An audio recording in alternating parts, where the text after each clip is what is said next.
Вали дъжд, не сняг, а дъжд.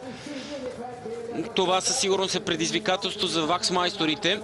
Миналата година в същия този спринт триумфира Тирил Екхоф, след което Вероника Виткова и Кайса Макарайнен, и трите състезателки ще ги видим днес на старт. Ребрандирането на Евроспорт и новото лого и новата философия на канала. Може да задавате тези въпроси под видеото, което ще намерите на Facebook страницата на Евроспорт България, и да участвате с тези свои въпроси. Първенство в Контио Лахти, където спечели титлата в масовия старт на 12 км и половина. Кайса Макарайнен със стартов номер 20. Видяхме колко силна е Мари-Дорена Бер бегово.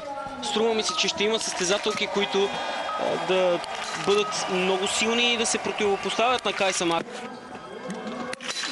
Макарайнен.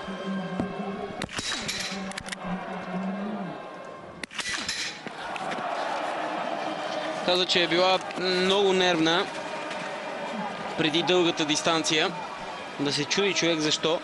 При положение, че има всички причини да се чувства като голяма фаворитка. Има опита, но въпреки това нервна. Десислава Стоянова с две наказателни обиколки. За съжаление. Кайса Макарайнен. Емилия Йорданова стартира с една грешка и е 27-ма на първа стрелба. Пропуска тук Макарайнен.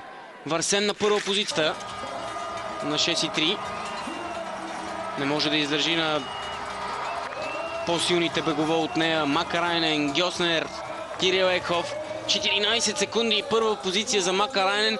Изглежда, че това няма да бъде достатъчно за първата позиция в крайното класиране.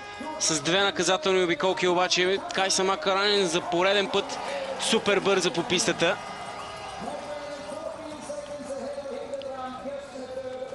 Такава не можем да кажем, че е победителка, защото все още остават много момичета в стартовия списък, особено Мари-Дорена Бер.